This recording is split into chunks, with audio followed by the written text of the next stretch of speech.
السلام علیکم ورحمۃ اللہ وبرکاتہ۔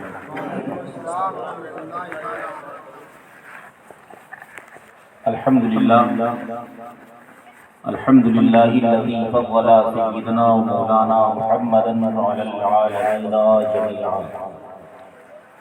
وأقامه يوم القيامة للمذنبين المتلوثين الخطائين الهالكين شفيعا، والصلاة والسلام عليه وعلى كل من هو محبوب ومرضي لديه صلاة تبقى وتدوم بدوام الملك الحي القيوم.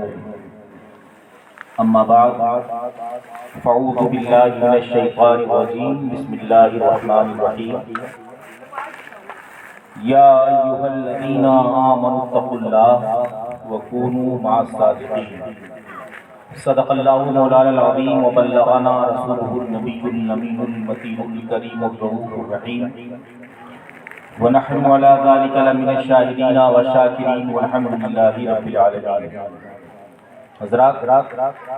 آئیے سب سے پہلے آقا نامدار مدنی تاجدار، ہم غریبوں کے غم گسار، بے کسوں کے کس، بے بسوں کے بس، لمبے لمبے ہاتھوں سے بھیک دینے والے آقا، بے سہاروں کے سہارے حضور احمد مجتبیٰ محمد مصطفیٰ صلی اللہ تعالیٰ علیہ وسلم کی پیاری بارگاہ محترمہ میں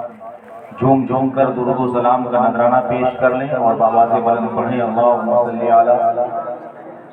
سیدنا مولانا محمد معادل الجود والکرم وآلہ الکرام وآلہ الکریم وبارک وسلم صلاۃ و سلام علیک یا رسول اللہ صلی اللہ تعالی علیہ وسلم. حضرات، آج کی محفل جشن غوث الورا کے نام سے منسوب ہے. حضور غوث اعظم دستگیر رضی اللہ تعالیٰ عنہ کا مہینہ ہے اور حضور غوث اعظم کی یاد میں اس مجلس کا انعقاد بھی کیا گیا ہے. حضرات، حضور غوث اعظم دستگیر کو اللہ رب العزت نے تمام اولیاء کا سردار بنا کر اور سب کا رہبر بنا کر دنیا کے اندر مبعوث فرمایا ہے. انبیاء میں جیسے میرے نبی آقا صلی اللہ تعالیٰ علیہ وسلم کا مقام سب سے بلند و بالا ہے، آپ امام الرسول اور امام الانبیاء بنا کر بھیجے گئے. اولیاء میں اسی طرح حضور غوث اعظم دستگیر کو امام الاولیاء بنا کر بھیجا گیا ہے. حضرت غوث اعظم دستگیر رضی اللہ تعالیٰ عنہ کی شان میں بہت سارے نثر نگاروں نے ان کی تاریخ و توصیف میں لکھا. ان کی حیات طیبہ کے بہت سارے جوشے اجاگر فرمائے اور نظم میں لکھنے والے شعراء نے بھی بہت سارے اشعار اور بہت ساری نظمیں آپ کی شان اقدس میں تحریر فرمائی. لیکن ماضی قریب کی ایک عظیم شخصیت جسے ہم مجدد اعظم سیدی سرکار اعلیٰ حضرت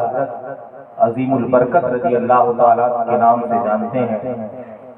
ان کی مشہور زمانہ منقبت جسے ہم قصید غوثیہ کے نام سے جانتے ہیں، وہ اپنی مثال آپ حضور غوث اعظم کی شان میں سیدی سرکار اعلیٰ حضرت نے جو اشعار کہے ہیں، جو قصید پاک گنگنایا ہے، اس میں غوث اعظم کے ایسے ایسے گوشے حیات طیبہ کے اجاگر فرمائے ہیں جسے سن کر آدمی یش یش کر کے رہ جاتا ہے. سرکار اعلیٰ حضرت بارگاہ غوثیت میں نغمہ سراں ہے. حضور غوث اعظم دستگیر رضی اللہ تعالیٰ عنہ کی شان و شوکت، ان کی بلندی، ان کے درجات اور ان کے رتبے کو جب پڑھتے اور دیکھتے اور سنتے ہیں تو بارگاہ غوثیت میں مچل کے عرض کرتے ہیں کہ اے حضور غوث اعظم، واہ کیا مرتبہ غوث ہے بالا تیرا،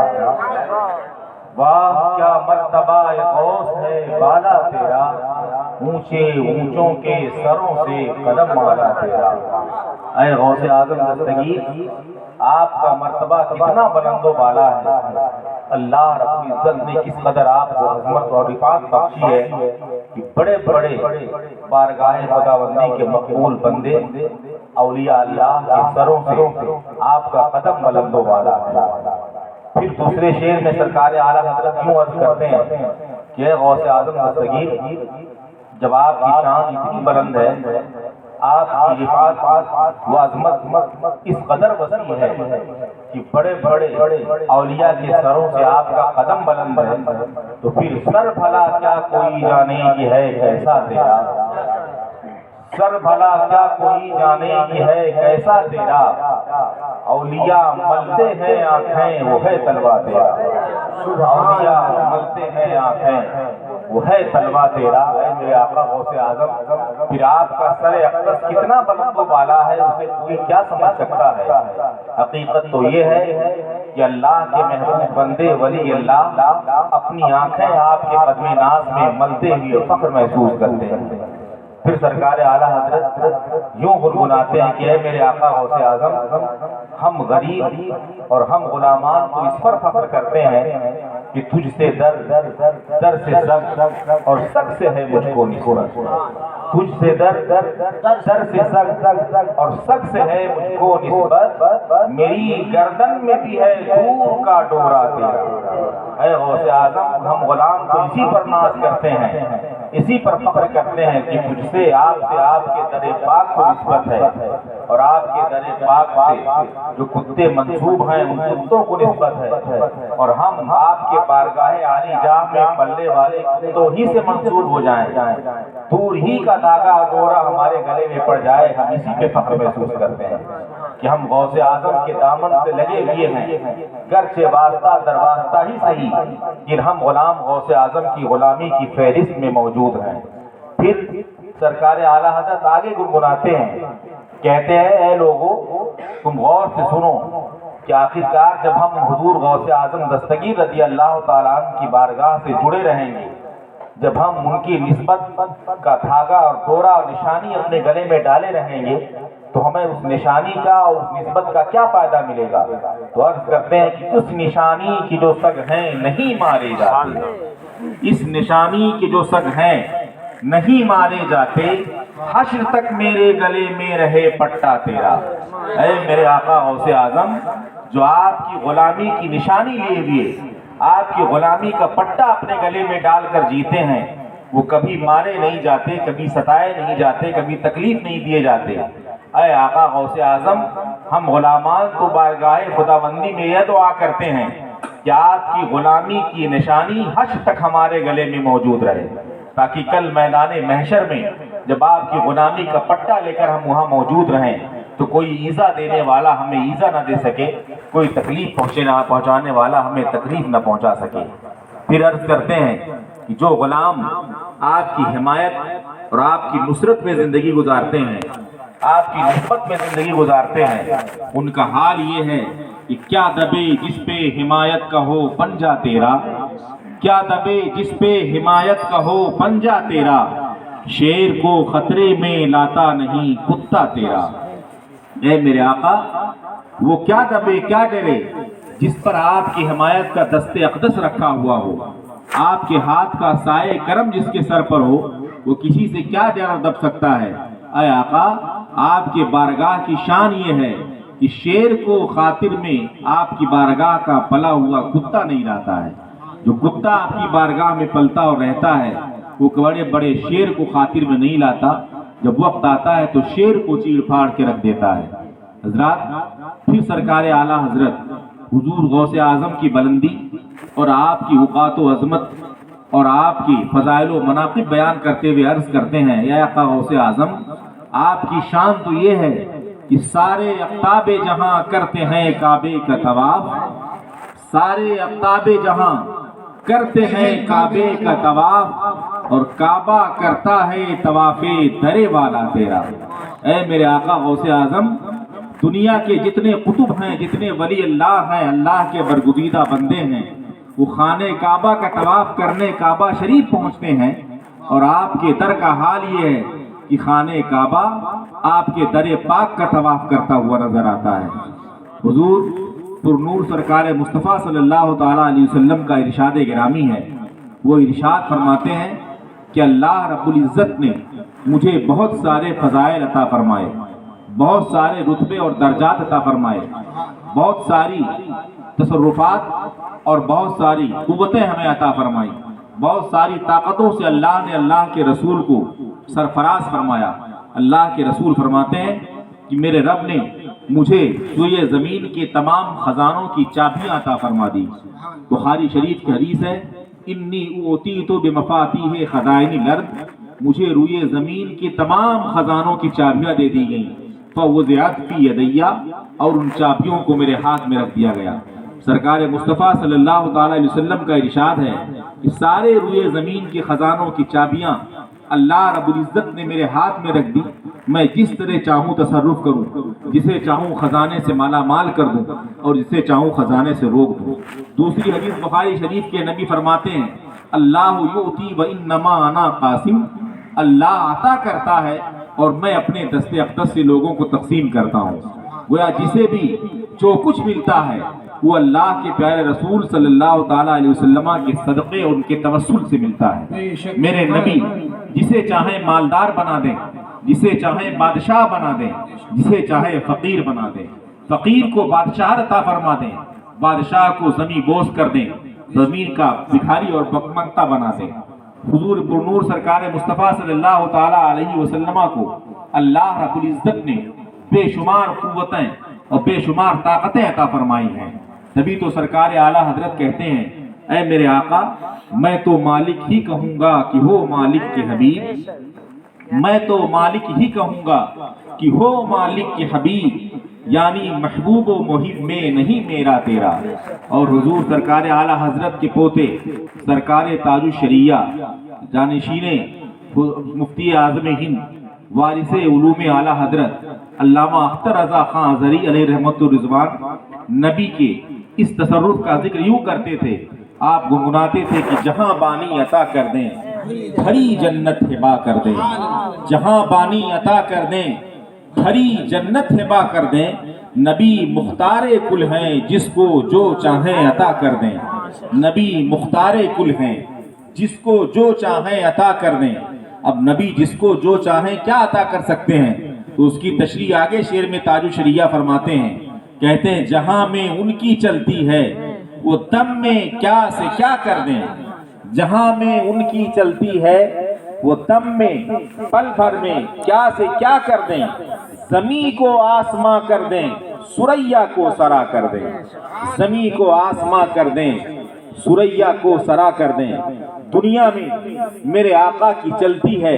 میرے آقا کو اللہ رب العزت نے تصرف عطا فرمایا ہے، وہ تب مربے اگر چاہیں تو کیا سے کیا کر سکتے ہیں، زمین کو آسمان بنا سکتے ہیں، اور آسمان میں جو سب سے بلند ستارہ سریا ہے اسے سرا زمین کے نچلے طبقے تک پہنچا سکتے ہیں۔ آقا علیہ الصلوۃ والتسلیم کا ارشاد گرامی ہے، وہ فرماتے ہیں کہ اللہ رب العزت نے مجھے بہت ساری تصرفات عطا فرمائی، بہت ساری قوتیں عطا فرمائی، انہی طاقتوں اور قوتوں میں سے ایک طاقت اور ایک رتبہ اللہ نے مجھے یہ عطا فرمایا کہ اے میرے محبوب نبی، تم میرے بندوں میں سے جسے چاہو میرا ولی بنا دو، میرا برگزیدہ بندہ بنا دو، ولایت کا عہدہ عطا فرما دو، اور جسے چاہو ولایت سے معزول کر دو، برطرف فرما دو۔ سرکار مصطفیٰ صلی اللہ تعالی علیہ وسلم کا ارشاد ہے کہ ولایت تقسیم کرنے کی ذمہ داری اللہ رب العزت نے مجھے عطا فرمائی تھی کہ میں جسے چاہوں ولی بنا دوں، لیکن میں نے اپنی طرف سے یہ ذمہ داری اپنے بیٹے عبد القادر جیلانی کو عطا فرما دی ہے۔ جب ولایت جسے ملنی ہوگی، ولایت جسے پانی ہوگی، وہ میرے بیٹے عبد القادر جیلانی ہی کے دست اقدس سے پائیں گے۔ گویا قاسم ولایت اللہ رب العزت نے رسول کونین کو بنایا تھا، اور رسول کونین نے اپنی طرف سے حضور غوث اعظم کو قاسم ولایت بنا دیا ہے۔ وہ ولایت تقسیم کرتے ہیں، جسے چاہیں ولی بنا دیں، جسے چاہیں ولایت کا درجہ اس کے بلند فرما دیں، اور جسے چاہیں ولایت سے معزول فرما دیں۔ اسی لیے حضور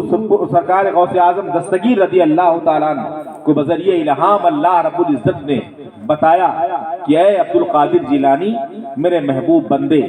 تم اب اس منزل پر پہنچ چکے ہو کہ تم ببانگ دہل یہ اعلان کر دو کہ میرے یہ قدم ہر ولی اللہ کے گردن پر ہیں۔ حضور غوث اعظم دستگیر بغداد شریف کی جامع مسجد کے ممبر پر کھڑے ہوتے ہیں اور وہاں سے اعلان کرتے ہیں، قدمی ہاذہی علی رقبت کل ولی اللہ، میرے یہ قدم ہر ولی اللہ کے گردن پر ہیں. جتنے بھی خدا کے ولی ہیں برگزیدہ بندے ہیں سب کی گردنوں پر میرے یہ قدم ہیں. آج ہم مائک کے ذریعے کسی اور سہارے سے اپنی آواز دور پہنچاتے ہیں کہ لوگ دور سے سن سکیں. اس وقت مائک کا دور نہیں تھا. سرکار غوث اعظم دستگیر نے کسی آواز بلند کرنے والی مشینری میں یہ جملہ ارشاد نہیں فرمایا تھا. سادہ سہانا ماحول تھا بغیر کسی مشینری کے. صرف غوث اعظم نے اپنی زبان اقدس ہلا کر بغداد شریف سے اعلان کیا تھا قدمی ہاذہی الی رقبت کل ولی اللہ. میرے یہ قدم ہر ولی اللہ کے گردن پر ہیں.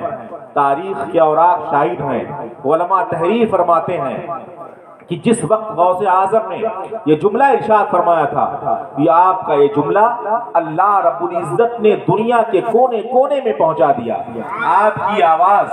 مشرق سے لے کر مغرب تک شمال سے لے کر جنوب تک ساری دنیا میں گونج اٹھی اور پوری دنیا کے اندر جہاں بھی جس حالت میں جو ولی موجود تھا سب ولیوں نے اپنی گردن جھکا کر آپ کی اطاعت کا اقرار کیا تھا اور اولیاء نے گردن جھکا کر یہ یقین کیا تھا اور یہ اقرار کیا تھا کہ اے میرے آقا غوث اعظم آپ کے قدم صرف ہماری گردن پر نہیں ہیں بل علی الراس والعین بلکہ ہمارے سر پر بھی ہیں اور ہماری آنکھوں پر بھی ہیں. یہ دل یہ جگر ہے یہ آنکھیں یہ سر ہے. یہ دل یہ جگر ہے یہ آنکھیں یہ سر ہے. جہاں چاہو رکھو قدم غوث اعظم. مسلمانوں سارے ولی جو اپنی حیات ظاہری میں تھے اپنی خانقاہوں میں تھے ریاضت و مجاہدہ کر رہے تھے جس حالت میں جو ولی موجود تھا ہر ولی نے اپنی گردن جھکا کر حضور غوث اعظم کے جملے کی اطاعت اور فرما برداری کی تھی. بلکہ علماء تحریر فرماتے ہیں کہ جو اولیاء اپنی مزارات میں جا چکے تھے ظاہری حیات سے ہم اپنی اوجھل ہو چکے تھے اپنے مزارات کے اندر موجود تھے ان سارے ولیوں نے اپنے مزارات کے اندر اپنی گردنیں جھکا کر حضور غوث اعظم کے جملے کی اطاعت کی تھی. اور جو ولی ابھی دنیا میں نہیں آئے تھے عالم ارواح میں موجود تھے قیامت تک جو آتے رہیں گے ان ولیوں نے بھی اپنے اپنے انداز میں اپنے اپنے طریقے پر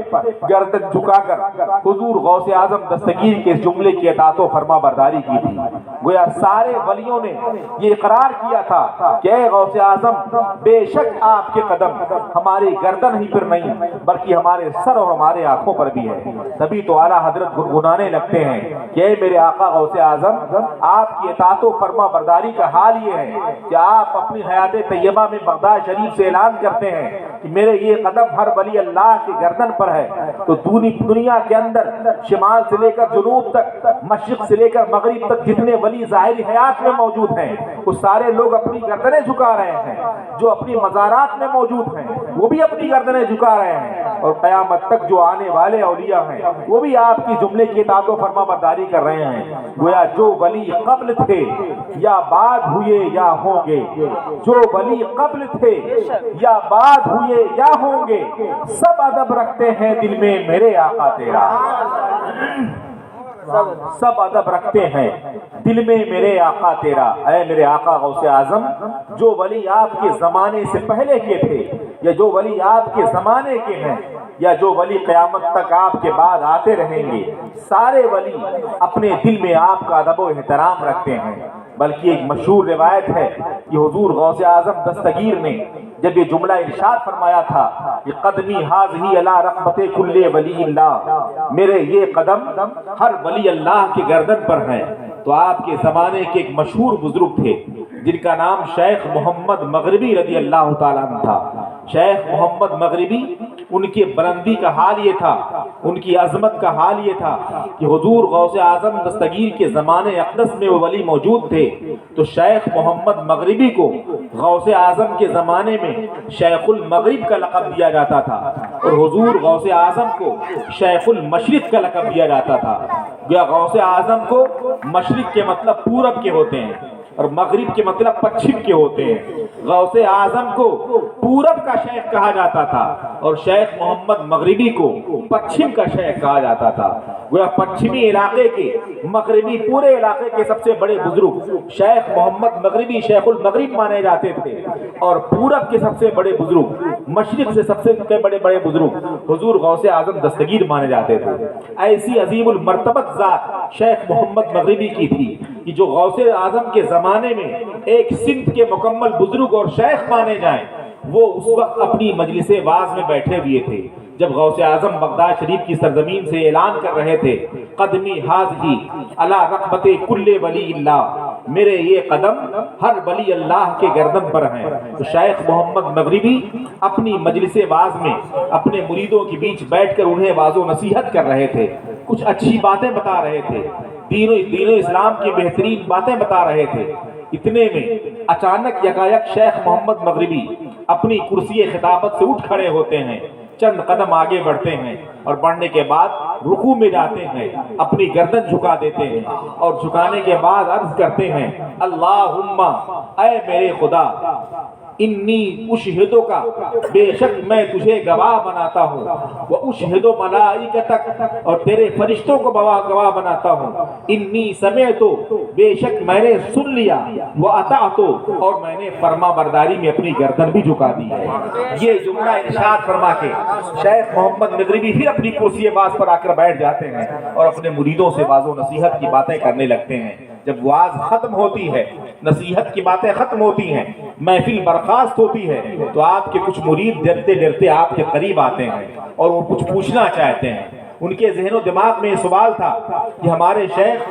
بیچ باز میں اپنی کرسی سے اٹھ کر آگے بڑھے اور اپنی گردن جھکا کے کچھ جملوں کا ارشاد فرمایا، اس کا کیا مطلب ہے؟ جس کا تعلق واعظ و نصیحت سے نہیں تھا، جو بے جوڑ جملہ تھا۔ ان مریدوں نے قریب آ کر حضور شیخ المغرب شیخ محمد مغربی سے عرض کیا کہ حضور پیر طریقت، ہم آپ سے کچھ سوال کرنا چاہتے ہیں۔ میرے شیخ، آپ ہم سے واعظ و نصیحت کر رہے تھے، واعظ و نصیحت کرتے کرتے بیچ تقریر میں یکا یک آپ اٹھ کھڑے ہوئے اور کھڑے ہو کر آپ نے چند قدم چل کر اپنی گردن جھکا دی، اور گردن جھکانے کے بعد آپ نے ارشاد فرمایا، اللہم انی اشہدو کا و اشہدو ملائکتک انی سمعتو و اطعتو، اے رب میں نے تجھے گواہ بناتا ہوں، میں تیرے فرشتوں کو گواہ بناتا ہوں، بے شک میں نے سن لیا اور میں نے فرما برداری میں اپنی گردن بھی جھکا دی۔ اس کا کیا مطلب ہے؟ شیخ محمد مغربی مسکرانے لگتے ہیں اور اپنے مریدوں کو جواب دیتے ہیں، میرے مریدوں، اس وقت جو میرے کان نے آواز سنی تھی،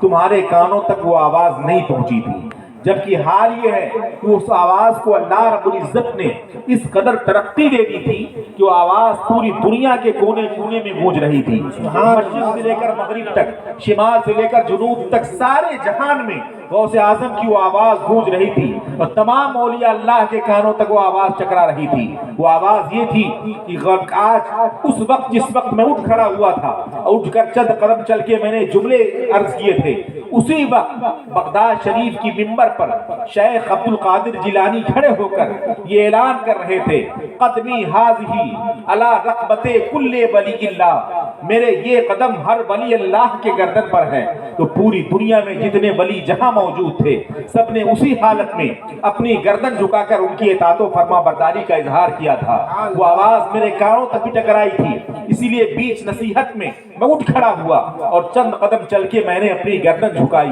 اور گردن جھکا کے بارگاہ خدا بندی میں میں نے عرض کیا کہ اے مولا خدا، میں تجھے گواہ بناتا ہوں، تیرے فرشتوں کو گواہ بناتا ہوں، میں نے حضور غوث اعظم کا یہ جملہ سن لیا کہ قدمی حاضی علی رقبت کل ولی اللہ، اور ان کی اطاعت میں میں نے اپنی گردن بھی جھکا دی ہے، اور گردن جھکا کر میں نے اقرار کیا ہے کہ اے آقا غوث اعظم، آپ کے قدم صرف ہماری گردن پر نہیں ہیں بلکہ ہمارے سر اور ہماری آنکھوں پر بھی موجود ہیں۔ پھر اپنے مریدوں سے کہتے ہیں کہ اے میرے مرید، تمہیں معلوم ہونا چاہیے کہ غوث اعظم کی غلامی کا پٹا جو اپنے گلے میں ڈالتا ہے، غوث اعظم کے جملے کی جو تائید کرتا ہے، جو اطاعت کرتا ہے، غوث اعظم اسے نقد عطا فرما دیا کرتے ہیں۔ غوث اعظم کے یہاں ادھار نہیں چلتا، یہاں سے پکارو، غوث اعظم فوراً مدد کو پہنچ جاتے ہیں۔ جہاں بھی ان کا جاننے والا، ان کا ماننے والا ان کی اطاعت و فرما برداری میں کچھ جملے کہتا ہے یا غوث المدد کہتا ہے تو غوث اعظم وہی اس کی مدد کرنے کو تیار ہو جاتے ہیں، وہیں سے اس کی مدد کر دیتے ہیں۔ میں اٹھ کر کے چند قدم چل کر کے میں نے یہ عرض کیا تھا کہ اے خدا میں تجھے گواہ بناتا ہوں، تیرے فرشتوں کو گواہ بناتا ہوں، میں نے سن لیا غوث اعظم کی بات کو اور میں نے اطاعت و فرما برداری میں اپنی گردن بھی جھکا دی۔ تو تمہیں معلوم ہے ان کی اطاعت میں گردن جھکانے کے بعد اللہ رب العزت کی طرف سے مجھے کیا انعام ملا؟ تو وہ مریدین پوچھتے ہیں کہ حضور بتائیں کیا انعام ملا؟ تو فرماتے ہیں جیسے ہی میں نے اپنی آنکھیں بند کی تھی، رکوع میں جا کر اپنی آنکھیں بند کی تھی، میری آنکھوں کا بند ہونا تھا، میری قسمت بیدار ہو جاتی ہے، میرا مقدر جاگ جاتا ہے، میں رسول کونین صلی اللہ تعالیٰ علیہ وسلم کے چہرے زیبا کی زیارت سے سبحان اللہ سبحان اللہ۔ میں کیا دیکھتا ہوں کہ حضور پر نور سرکار مصطفیٰ صلی اللہ تعالیٰ علیہ وسلم جنت کے دروازے پر کھڑے ہیں، اور جنت کے دروازے پر کھڑے ہیں، تنہا نہیں کھڑے ہیں، ان کے ساتھ فرشتوں کی جھرمٹ بھی ہے، فرشتوں کا ایک ہجوم بھی ہے، ہر فرشتے کے ہاتھ میں ایک ایک جنتی جوڑا موجود ہے، جنت کے خلات موجود ہے، اور سرکار مصطفیٰ صلی اللہ تعالیٰ علیہ وسلم ایک فرشتے کی طرف اشارہ کرتے ہیں کہ اے فرشتے، جنت کا یہ جوڑا جاؤ دنیا میں فلاں ولی کو دے دو، جس ولی نے میرے بیٹے عبد القادر کے جملے کی اطاعت کی ہے، یہ جوڑا اس ولی کو دے دو جس نے میرے بیٹے عبد القادر کے جملے کی اطاعت کی ہے، یہ جوڑا اس ولی کو دے دو جس نے میرے بیٹے عبد القادر کے جملے کی اطاعت کی ہے۔ گویا اس وقت ہم غوث اعظم کے جملے کی اطاعت کر رہے تھے، ان کی فرما برداری میں اپنی گردنیں جھکا رہے تھے، اور ادھر سے ان کے نانا جان کے دستے اقدس سے جنتی جوڑے کے حقدار بن رہے تھے، جنتی جوڑے پا رہے تھے، جنتی خیرات سے نوازے جا رہے تھے۔ تبھی تو سرکار اعلیٰ حضرت کہتے ہیں میرے آقا غوث اعظم، جو ولی قبل تھے یا بعد ہوئے یا ہوں گے، جو ولی قبل تھے یا بعد ہوئے یا ہوں گے، سب ادب رکھتے ہیں دل میں میرے آقا تیرا۔ سبحان اللہ۔ نعرہ تکبیر، نعرہ تکبیر، نعرہ رسالت، نعرہ رسالت، سبحان اللہ سبحان اللہ۔ اے غوث اعظم، جو ولی آپ کے زمانے سے پہلے کے تھے یا ولی جو آپ کے زمانے کے بعد کے ہیں، سب اپنے دل میں آپ کا ادب و احترام رکھتے ہیں۔ میں نے ابھی آپ کو یہ روایت سنائی تھی کہ سرکار مصطفیٰ صلی اللہ تعالیٰ علیہ وسلم نے ارشاد فرمایا کہ اللہ رب العزت نے مجھے بڑی طاقتیں، بڑے رتبے، درجات عطا فرمائے تھے، انہی درجات میں سے ایک درجہ یہ ہے کہ میں جسے چاہوں اللہ کا ولی بنا دوں، جسے چاہوں ولایت سے معزول فرما دوں، لیکن میں نے ولایت کے تقسیم کرنے کی ذمہ داری اپنے بیٹے عبد القادر جیلانی کو دے دی ہے، ولایت تقسیم کرنے اور بانٹنے کی ذمہ داری اپنے بیٹے عبد القادر جیلانی کو دے دی ہے، جس سے سمجھ میں آتا ہے کہ پوری دنیا میں ولیوں کو ولایت حضور غوث اعظم ہی کے دست اقدس سے ملتی ہے۔ غوث اعظم جسے چاہتے ہیں ولی بناتے ہیں، جسے چاہتے ہیں ولایت کا درجہ بلند فرماتے ہیں، اور جسے چاہتے ہیں ولایت سے معزول فرما دیتے ہیں۔ ولایت کو تقسیم کرنے، ولایت بانٹنے کی ایک روایت مضبوط میں آپ کے سامنے پیش کروں۔ حضور غوث اعظم دستگیر کے زمانے کے ایک عظیم المرتبت بزرگ ہیں جن کا نام شیخ عبد الرحمن تفسوجی رضی اللہ تعالیٰ عنہ۔ شیخ عبد الرحمن تفسوجی اتنے پائے کے بزرگ تھے، اتنے بلند درجہ بزرگ تھے کہ جب ان پر جذب کی کیفیت طاری ہوتی، جب معرفت و سلوک میں مستغرق ہوتے تو یہ ارشاد فرماتے، انا بین الاولیاء کل کرکی بین الطیور، میرا درجہ تمام ولیوں کے درمیان ایسے ہی بلند و بالا ہے جیسے سارس پرندے کا درجہ تمام پرندوں میں بلند و بالا ہے، جیسے سارس پرندے کا کوئی جواب نہیں پرندوں کے اندر، ایسے اولیاء میں میرا کوئی جواب نہیں ہے۔ مسلمانوں، ایک بار شیخ عبد الرحمن تفسوجی رضی اللہ تعالیٰ اپنی مجلس واعظ میں بیٹھے تھے، اپنے مریدین کے بیچ بیٹھ کر واعظ و نصیحت کر رہے تھے۔ نصیحت کرتے کرتے شیخ عبد الرحمن تفسوجی پر جذب کی کیفیت طاری ہوتی ہے اور آپ ارشاد فرماتے ہیں، انا بین الاولیاء کل کرکی بین الطیور، میرا درجہ تمام ولیوں میں ایسے ہی بلند و بالا ہے جیسے سارس پرندے کا درجہ تمام پرندوں میں بلند و بالا ہے۔ یہ ارشاد فرمانا تھا۔ اتنے میں شیخ عبد الرحمن تفسوجی کی نگاہ دیکھتی ہے کہ اسی مجمع میں آگے ایک نامعلوم شخص بیٹھا ہوا ہے، جو نامعلوم شخص مجذوبی حالت میں ہے، جذب کی حالت میں ہے۔ جب شیخ عبد الرحمان نے جملہ ارشاد فرمایا تو وہ نامعلوم شخص مجلس سے ہمارے غصے کو اٹھ کھڑا ہوا اور کھڑے ہو کر اپنے بدن سے جو کمبل اوڑھے تھا وہ کمبل دور پھینک دیتا ہے، بدن برہنہ ہو جاتا ہے۔ اب وہ آدمی کہتا ہے، نامعلوم شخص پیر سے کہتا ہے جہاں ان کے مریدوں کی بھیڑ ہو کہ اے شیخ، اگر آپ اتنے بڑے پیر ہیں، اتنے بڑے ولی ہیں، کہ آپ کا درجہ ولیوں کے درمیان ایسے ہی بلند و بالا ہے جیسے سارس پرندے کا درجہ تمام پرندوں میں بلند و بالا ہے، تو آپ مجھ سے مقابلے کے لیے تیار ہو جائیے۔ مسلمانوں غور کریے، ایک نامعلوم شخص ایک پیر کے مریدوں کے مجمع میں آ کر پیر سے مقابلے کی بات کرے تو مریدین کس قدر ناراض ہوں گے، کیسے غضب اور غصے کی حالت میں آ جائیں گے۔ ان کے مریدین اٹھ کھڑے ہوئے، شیخ عبد الرحمان تبسوری کے مریدین سے ہاتھا پائی شروع ہو گئی، وہ اسے پکڑنے لگے، لیکن شیخ عبد الرحمان تبسوری نے اشارے سے اپنے مریدوں کو روکا کہ اے میرے مریدوں، اس دیوانے کو کوئی ہاتھ لگانے کی کوشش نہیں کرے گا، اس سے کوئی جھگڑا نہیں کرے گا، اس سے کوئی بحث نہیں کرے گا، اس سے صرف میں بات کروں گا، بات میری اس دیوانے کی ہے، گفتگو میں کروں گا۔ شیخ عبد الرحمان تبسوری اپنے مریدوں سے کہتے تمہیں معلوم نہیں ہے، جو میں دیکھتا ہوں تم نہیں دیکھتے۔ جب سے اس دیوانے نے اپنے بدن سے کمبل پھینکا ہے، اس کا بدن دکھائی دے رہا ہے، اس وقت سے میری نگاہ ولایت یہ دیکھ رہی ہے کہ اس کے بدن کے ہر ایک روئے سے رحمت و انوار کی کرن پھوٹ رہی ہے۔ یہ عام بندہ نہیں ہے، یہ کوئی بااثر بندہ ہے، کوئی پہنچا ہوا دیوانہ ہے۔ اس دیوانے سے شیخ عبد الرحمان تبسوری باتیں شروع کرتے ہیں۔ آپ ارشاد فرماتے ہیں دیوانے تیرا نام کیا ہے؟ وہ کہتا ہے میرا نام سید علی ہے۔ آپ فرماتے ہیں وہ جو کمبل تم نے اپنے بدن سے باہر پھینکا اسے اوڑھ لو۔ وہ دیوانہ کہتا نہیں، جب میں نے اپنی دیوانگی کے عالم میں یہ کمبل اپنے بدن سے باہر پھینک دیا ہے تو دوبارہ میں اسے نہیں اوڑھ سکتا، میں قمیص پہن لوں گا۔ وہیں سے کھڑے کھڑے اپنے گاؤں کی طرف رخ کر کے اس نے اپنی بیوی کو آواز دیا کہ فلانا میری قمیص لے کے آ جاؤ۔ اس کی عورت اس کی آواز سن لیتی ہے اور ان کی قمیص لے کر اس کی بارگاہ میں حاضر ہو جاتی ہے۔ غور کرو مسلمانوں، غلامی کے غلام در غلام کے زبان کی تاثیر کا حال یہ ہے کہ جب یہاں سے وہ پکارے تو بہت دور کئی میل کی دوری پر کسی آبادی میں رہنے والی اس کی بیوی اس کی آواز سن لے تو پھر میرے نبی کے سننے کا عالم نعرہ تکبیر، نعرہ رسالت، مسلک اعلی حضرت، جشن عید میلاد النبی، جشن غوث الورا، نعرہ تکبیر، نعرہ رسالت۔ جب ایک دیوانے سے منسوب ہونے کی بنیاد پر، ایک اللہ کے محبوب بندے سے نسبت کی بنیاد پر ایک عورت کئی میل کی دوری سے اپنے شوہر کی آواز سن سکتی ہے تو نبی کونین صلی اللہ تعالیٰ علیہ وسلم کو، جس کو اللہ رب العزت نے عالم ما کان و ما یکون بنایا ہے، وہ نبی ہم غلاموں کی آواز کیوں نہیں سن سکتے ہیں؟ نبی تو ہم کہتے ہیں اور کوئی غیب کیا تم سے نیہا ہو بھلا، اور کوئی غیب کیا تم سے نیہا ہو بھلا، جب نہ خدا ہی چھپا تم پہ کروڑوں درود، دور و نزدیک کے سننے والے وہ کان، دور و نزدیک کے سننے والے وہ کان، کانے لالے کرامت پہ لاکھوں سلام۔ اس مرد مجاہد کی بیوی اس کی آواز سن لیتی ہے اور سننے کے بعد اس کی قمیص لے کر اس کے پاس مجمع میں حاضر ہو جاتی ہے۔ اسی مجمع میں وہ دیوانہ اپنی قمیص پہن لیتا ہے۔ اب شیخ عبد الرحمان تبسوری سے سوال و جواب شروع ہوتا ہے۔ شیخ عبد الرحمان تبسوری اس مرید دیوانے سے پوچھتے ہیں کہ اے دیوانے تم یہ بتاؤ کہ تم کس کے مرید ہو، تمہارے پیر کون ہیں، تمہارے شیخ کا نام کیا ہے؟ تو وہ مرید سید علی کہتا ہے میرے پیر کا نام شیخ عبد القادر جیلانی غوث اعظم دستگیر ہے۔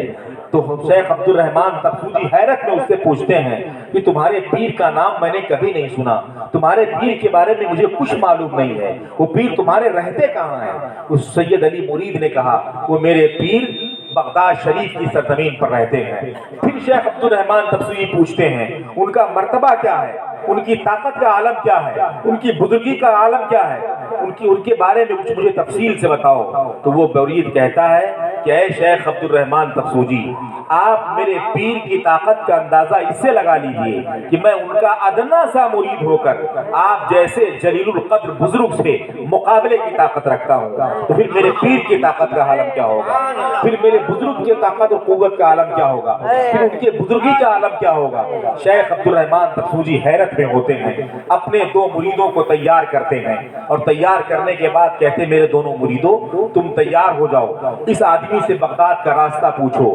راستہ پوچھ کر جاؤ بغداد شریف پہنچو، شیخ عبد القادر جیلانی نام کے بزرگ سے ملاقات کرو، ملاقات کرنے کے بعد ان سے میرا سلام کہو، سلام کہنے کے بعد میرے 2 سوال ان سے کر لو، دونوں سوالوں کے جواب ان سے پوچھ آؤ۔ پہلا سوال یہ ہے کہ جا کر شیخ عبد القادر جیلانی سے کہہ دینا کہ میں عبد الرحمن تبسوجی خدا کی بارگاہ میں روزانہ آتا جاتا ہوں، روز خدا کی زیارت سے میں مشرف ہوتا ہوں، روز اللہ کے دیدار سے میں محظوظ ہوتا ہوں، آتے جاتے بہت سارے ولیوں سے میری ملاقات ہوتی ہے، لیکن میں نے کبھی عبد القادر جیلانی کا چہرہ نہیں دیکھا۔ کیا شیخ عبد القادر جیلانی کبھی خدا کی بارگاہ میں آتے جاتے بھی ہیں یا نہیں آتے جاتے ہیں، یا جاتے ہیں تو ان کے جانے کا کیا راستہ ہے؟ اور دوسرا سوال ان سے کر دینا کہ اللہ رب العزت نے شیخ عبد القادر جیلانی کو ولایت کب اور کہاں عطا فرمائی، کس موقع پر اللہ نے انہیں ولایت عطا فرمائی؟ یہ دونوں سوال جا کے ان سے کر لینا اور اس کے جواب میرے پاس لے آنا۔ شیخ عبد الرحمن تبسوجی کے 2 مرید ان کے پاس سے تیار ہو کر ابھی چلتے ہیں، چند میل کی دوری پر پہنچتے ہیں، ابھی تھوڑا سا راستہ طے کیا تھا، تھوڑا سا سفر طے کیا تھا، ادھر حضور غوث اعظم دستگیر کو بغداد شریف کی سرزمین پر معلوم چل جاتا ہے، انہیں پتہ ہو جاتا ہے کہ میرے کسی انوکھے دیوانے ادنا پیر مرید نے کسی بڑے بزرگ کو چھیڑ دیا ہے، اور چھیڑنے کے بعد ان کی طرف سے 2 مرید مجھ سے سوال کرنے آ رہے ہیں۔ مسلمانوں، غوث اعظم دستگیر کو معلوم کیوں نہیں ہو جاتا؟ ان غوث اعظم دستگیر کی غیبداری کا حال یہ ہے، وہ خود ارشاد فرماتے ہیں نظر تو الی بلاد اللہ جماع کخردلۃ علی حکم اتصالی، میں خدا کی بنائی ہوئی تمام بستیوں کو، تمام آبادیوں کو ایسے دیکھتا ہوں جیسے آدمی ہتھیلی پر رائی کا دانہ رکھ کر دیکھتا ہے، جیسے ہتھیلی پر رائی کا دانہ رکھ کر آدمی قریب سے دیکھتا ہے، ایسے میں خدا کی بنائی ہوئی تمام بستیوں کو دیکھتا ہوں اور سب کا ملاحظہ فرماتا ہوں۔ حضور غوث اعظم نے وہاں سے دیکھ لیا کہ ان کے کسی مرید نے کسی بڑے پیر کو چھیڑ دیا تھا، اور اس پیر کی طرف سے 2 مرید کچھ سوال لے کر میرے پاس آ رہے ہیں۔ شیخ عبد القادر جیلانی نے بغداد شریف سے اپنے 2 مریدوں کو تیار کیا، اور تیار کرنے کے بعد آپ ارشاد فرماتے ہیں میرے مریدوں جاؤ 2 مرید فلاں شخص کے اس قسم کے ہیں، یہ ان کا حلیہ ہے، فلاں راستے سے بغداد شریف آ رہے ہیں، جاؤ بیچ راستے سے انہیں واپس کر دینا، اور یہ تحفے تحائف لے لو، یہ تحفے تحائف انہیں دے دینا کہ وہ اپنے پیر شیخ عبد الرحمن تبسوجی کو تحفے دے دیں گے، ان کے سلام کا جواب دے دینا، اور ان کو دوبارہ سلام کہہ دینا، اور ان کے ان دونوں سوال کا انہوں نے مجھ سے 2 سوال کیا ہے، ان دونوں سوالوں کے یہ جوابات بھی دے دینا۔ دونوں جواب دے کر، سلام کا جواب دے کر، پھر سلام کہہ کر، تحفے تحائف دے کر شیخ عبد القادر جیلانی اپنے 2 مریدوں کو بھیجتے ہیں۔ غوث اعظم دستگیر کے دونوں مرید آتے ہیں، راستے سے شیخ عبد الرحمن تبسوجی کے مریدوں کو تحفے تحائف دے کر، سلام کا جواب دے کر، پھر سلام کہہ کر، اور دونوں سوالوں کا جواب دے کر واپس کر دیتے ہیں۔ دونوں سوالوں کا جواب لے لیے شیخ عبد الرحمن تبسوجی کے دونوں مرید مجلس میں آ کے پہنچتے ہیں۔ یہاں مجلس میں انتظار تھا شیخ عبد الرحمن تبسوجی کو بھی اور ان کے مریدین کو بھی انتظار تھا، یہ مریدین کیا جواب لے کر آئیں گے شیخ عبد القادر جیلانی کی طرف سے۔ جب دونوں مریدین بہت جلدی واپس آ جاتے ہیں تو شیخ عبد الرحمن تبسوجی ان سے پوچھتے ہیں اے میرے مریدو، بغداد کا سفر تو بہت لمبا تھا، بہت دوری پر بغداد شریف ہے، تم اتنی جلدی کیوں واپس آ گئے؟ تو دونوں مرید کہتے ہیں آقا ہم ابھی چند راستے پر چند میل کی دوری ہی کے فاصلے پر پہنچے تھے کہ اتنے میں شیخ عبد القادر جیلانی کے 2 مرید آپ پہنچے اور انہوں نے آپ کے سلام کا جواب دیا، پھر آپ کو سلام کہا اور آپ کو ایک تحفے تحائف بھی پیش کیا ہے، اور پیش کرنے کے بعد آپ کے دونوں سوالوں کا جواب بھی دے دیا ہے۔ مسلمانوں غور کرو، آج کا دور ہوتا چھوٹا بڑے سے کچھ پوچھ لے حقیقت ہی صحیح تو بڑا صرف سوال کرنے پر اس قدر ناراض ہو جائے گا کہ اسے اپنی بارگاہ سے خارج کر دے گا کہ تم اتنے چھوٹے ہو کر مجھ سے اتنی بڑی بات پوچھتے ہو، مگر قربان جاؤ سخی ابن سخی شیخ عبد القادر جیلانی رضی اللہ تعالیٰ عنہ پر، یہ سب سے بڑے پیر ہیں، پیروں کے پیر ہیں، ولیوں کے ولی ہیں، تمام اولیاء کے سردار ہیں، دست اقدس سے ولایت خود بانٹتے ہیں، اور ان سے ایک ولی سوال کو بھیج رہا ہے تو آپ بجائے ناراض ہونے کے اسے تحفے تحائف بھی دے رہے ہیں، اور اپنے 2 مریدوں کو بھیج کر ان کے سلام کا جواب بھی دے رہے ہیں، پھر اپنی طرف سے سلام بھی کہہ رہے ہیں۔ اور ان کے دونوں سوالوں کے بہت عمدہ جواب بھی عنایت فرماتے ہیں۔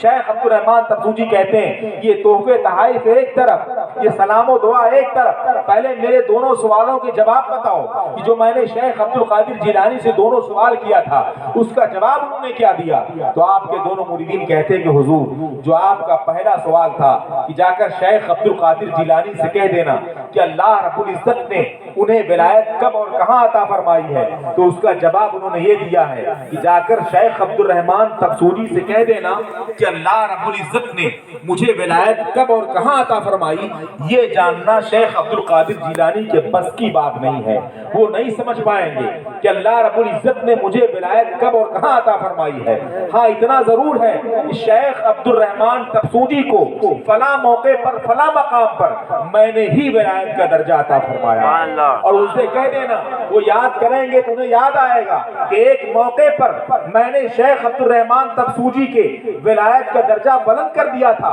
تو اس وقت میں نے ان کو ایک جوڑا عطا کیا تھا جس جوڑے پر سورہ اخلاص کی آیتیں لکھی ہوئی تھی، سبحان اللہ شریف کی آیتیں لکھی ہوئی تھی، وہ جوڑا آج بھی ان کے پاس موجود ہے، میں نے ان کے ولایت کا درجہ بلند کرتے ہوئے جوڑا عطا فرمایا تھا۔ شیخ عبد الرحمان تبسوجی حیرت سے انگشت بدندہ ہو جاتے ہیں، تعجب میں لبریز ہو جاتے ہیں، اور غوث اعظم کے بغداد شریف کی طرف رخ کر کے کہتے ہیں آقا غوث اعظم بے شک آپ نے حق فرمایا، سچ ہے کہ آپ کو اللہ نے ولایت کب عطا فرمائی ہم ولی اسے نہیں جان سکتے، یہ حق ہے کہ آپ نے ولایت مجھے عطا فرمائی ہے اور آپ ہی نے میرے ولایت کا درجہ بھی بلند فرمایا ہے۔ پھر حضور غوث اعظم دستگیر کی طرف سے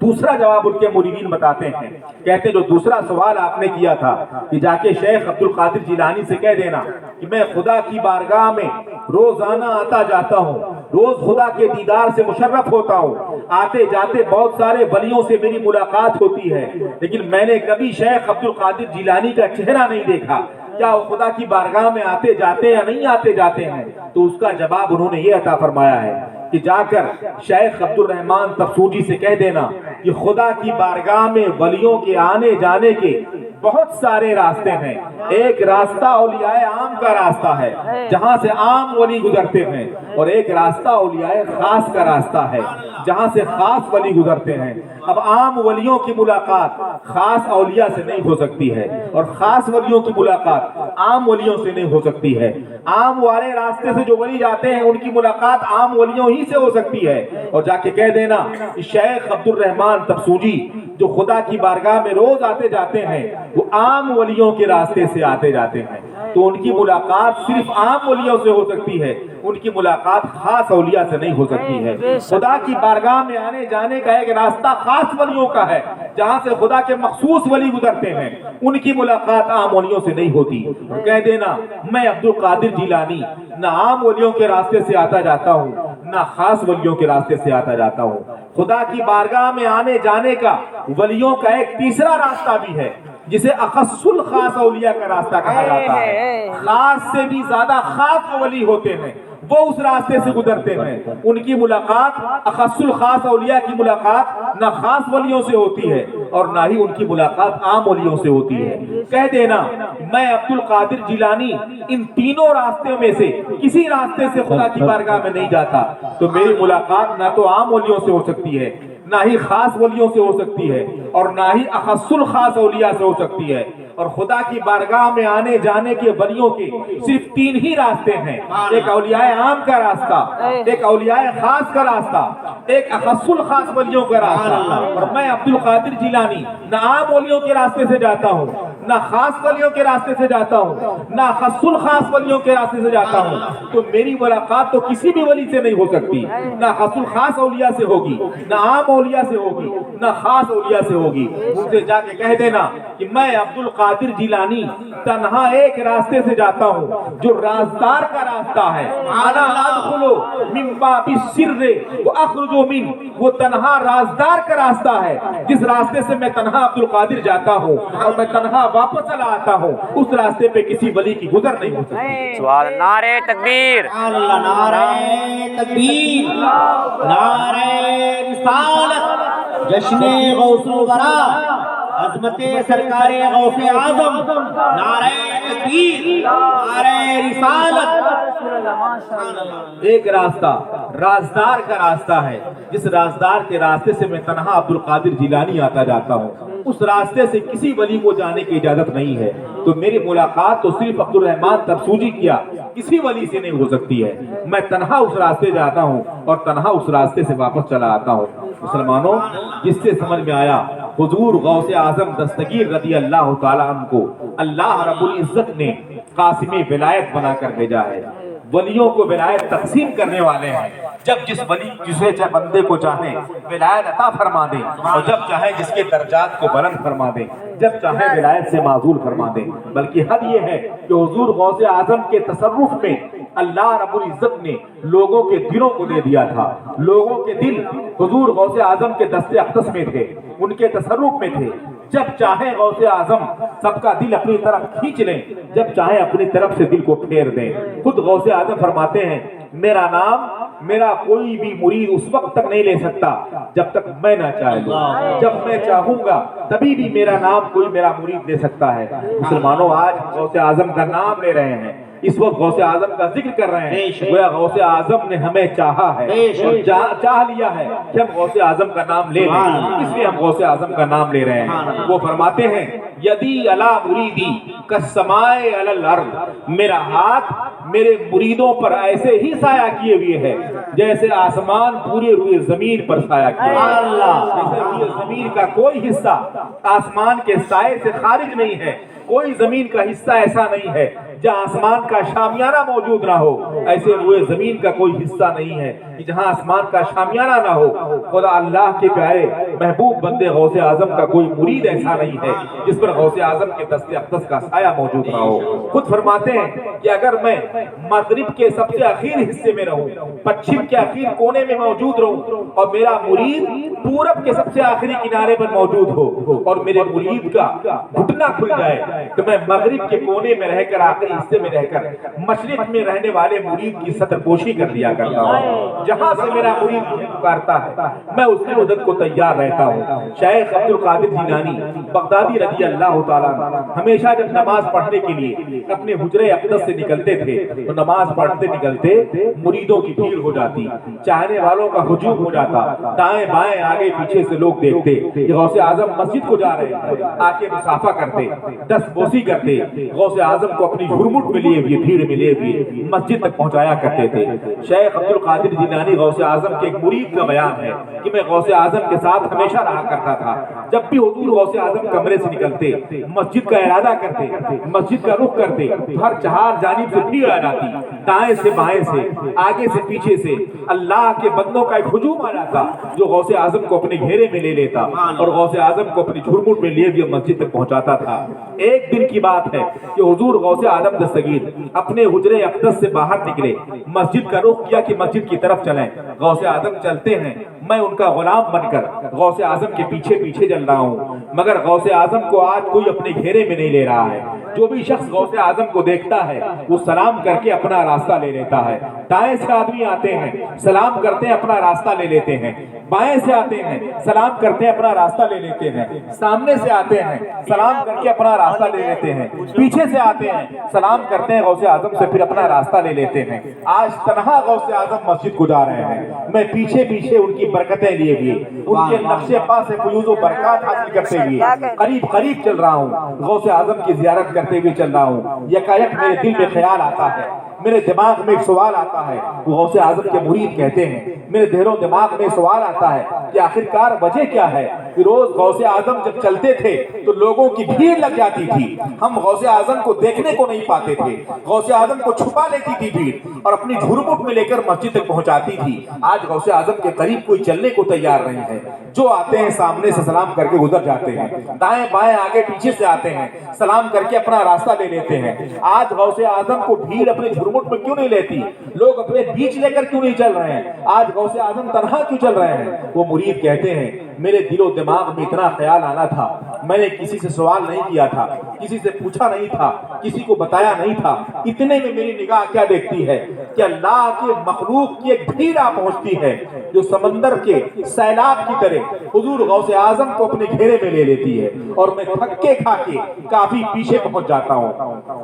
جہاں سے میں غوث اعظم کا دیدار بھی نہیں کر پاتا، بہت دور پہنچ جاتا ہوں، اور وہ بھیڑ غوث اعظم کو اپنے جھرمٹ میں لے کر راستہ طے کرنے لگتی ہے، مسجد کی طرف وہ بھیڑ جانے لگتی ہے۔ پھر میرے ذہن و دماغ میں سوال آتا ہے کہ اے اللہ، وہی اچھا تھا، یہ غوث اعظم سے لوگ سلام کر کے اگل بغل ہو جایا کرتے تھے، کم سے کم میں غوث اعظم کے بدن اقدس کی زیارت تو کر رہا تھا، غوث اعظم کے نقش پا سے فیوز و برکات تو حاصل کر رہا تھا، ان کے پیچھے پیچھے چل کر ان کی خوشبوؤں سے معطر تو ہو رہا تھا، غوث اعظم کو جی بھر کے دیکھ تو لے رہا تھا، یہ پتہ نہیں کہاں سے بھیڑ آ گئی، جس بھیڑ نے دھکے مار کے مجھے پیچھے کر دیا ہے، میں کافی پیچھے ہوں، اور پوری بھیڑ میں غوث اعظم بیچ میں مسجد کی طرف جا رہے ہیں۔ پھر میرے دماغ میں ایک سوال آنا تھا، اتنے میں حضور غوث اعظم رضی اللہ تعالیٰ عنہ کے چلتے ہوئے قدم رک جاتے ہیں، اور رک کر میری طرف مڑ کے کہتے ہیں، میرے مرید، کیا تجھے میری دونوں عطائیں پسند نہیں ہیں؟ اے مرید، کیا تجھے مجھے میری دونوں ادائیں پسند نہیں ہیں؟ اب تک جب میں نے خدا کے بندوں کے دل کو اپنے طرف سے پھیر دیا تھا، تب تو تجھے شکایت تھی کہ آج غوث اعظم کے قریب کوئی رکتا نہیں ہے، غوث اعظم کو کوئی بھیڑ اکٹھا کر کے اپنے پاس بھیڑ میں لے نہیں جاتی، اور جب میں نے مخلوق خدا بندی کے دل کو اپنی طرف کھینچ لیا ہے، سب کو بلا لیا ہے، جھرمٹ اکٹھا کر لی ہے، تب بھی تجھے شکایت ہے کہ غوث اعظم نہیں دکھائی دیتے۔ وہ مرید قدموں پہ نثار ہو کر عرض کرتا ہے، اے آقا غوث اعظم، آپ نے میرے دل کی بات کیسے جان لی؟ آپ نے میرے ذہن و دماغ کی بات کیسے جان لی؟ میں نے یہ تو صرف اپنے ذہن میں سوچا تھا، یہ بات تو میرے دل و دماغ میں صرف آئی تھی، میں نے کسی سے کہا نہیں تھا۔ تو غوث اعظم فرماتے ہیں، اللہ رب العزت نے اپنے بندوں کے دلوں کو میرے دست اقدس میں، میرے تصرف میں دے دیا ہے، میں جب چاہتا ہوں بندوں کے دلوں کو اپنی طرف کھینچ لیتا ہوں، اور جب چاہتا ہوں اپنی طرف سے پھیر دیتا ہوں، یہ میرا تصرف تھا۔ میں نے جب چاہا تھا تو بندوں کے دلوں کو پھیرا تھا تو لوگ سلام کر کے واپس چلے جاتے تھے، اور میں نے جب چاہ لیا تو دلوں کو اپنی طرف کھینچ لیا تو لوگوں نے مجھے رکوع میں لے کر مسجد تک پہنچانے کا حکم دیا۔ مسلمانوں، ابھی تو اعلیٰ حضرت کہتے ہیں، سر بھلا کیا کوئی جانے کہ ہے کیسا تیرا، سر بھلا کیا کوئی جانے کہ ہے کیسا تیرا، اولیاء ملتے ہیں آنکھیں وہ ہے دعا تیرا، سبحان اللہ، کیا دبے جس پہ حمایت کا ہو پنجہ تیرا، شیر کو خطرے میں لاتا نہیں کتا تیرا۔ مسلمانوں، ایک شعر سرکار اعلیٰ حضرت کا ہے، اس کی تشریح کر کے پھر میں اپنی بات ختم کروں۔ سرکار اعلیٰ حضرت فرماتے ہیں، سارے اقطاب جہاں کرتے ہیں کعبے کا طواف، سارے اقطاب جہاں کرتے ہیں کعبے کا طواف، اور کعبہ کرتا ہے طواف درے والا تیرا۔ دنیا کے جتنے قطب ہیں، دنیا کے جتنے ولی ہیں، وہ خانے کعبہ کے طواف کرنے مکہ شریف پہنچتے ہیں، اور اے غوث اعظم دستگیر، آپ کے در کا حال یہ ہے کہ خانہ کعبہ آپ کے در پاک کا طواف کرتا ہوا نظر آتا ہے۔ مسلمانوں، اس میں ایک تشریح ہے، اس کی ایک تفصیل ہے، لوگ سوال کرتے ہیں، ذہن میں بات آتی ہے کہ اتنی بڑی بات ہے، وجہ کیا ہے کہ خانہ کعبہ اپنی جگہ پہ موجود ہے مکہ شریف میں، بڑے سے بڑے قطب، بڑے سے بڑے ولی، برگزیدہ بندے طواف کرنے خانہ کعبہ پہنچتے ہیں، اور خانہ کعبہ غوث اعظم کے در کا طواف کیسے کرتا ہے؟ آپ کے زمانے میں کچھ لوگ موجود تھے، ہر زمانے میں کچھ ایسے لوگ موجود ہوتے ہیں جو حق کو پسند نہیں کرتے، حق کے خلاف آواز اٹھانا اپنا فریضہ سمجھتے ہیں۔ بہت نافہم اور ناعقل لوگ ہر زمانے میں ہوتے ہیں جو اچھی باتوں کے سامنے اپنی بات رکھ کر کے اسے ناپسند کرنے کی کوشش کرتے ہیں۔ حضور غوث اعظم کے زمانے میں کچھ افراد ایسے نکلے جنہیں غوث اعظم کی شہرت پسند نہیں آئی، غوث اعظم کی دینداری پسند نہیں آئی، وہ سنتے تھے کہ غوث اعظم جیسے ایک باکرامت بزرگ بھی ہیں، ایسے ہی ایک بہت ہی پختہ کار متقی اور پرہیزگار بھی ہیں، وہ شریعت پر اس قدر عمل کرتے ہیں کہ سنن و واجبات تو بہت دور کی بات ہے، مستحبات کو بھی غوث اعظم نہیں چھوڑتے ہیں۔ شریعت نے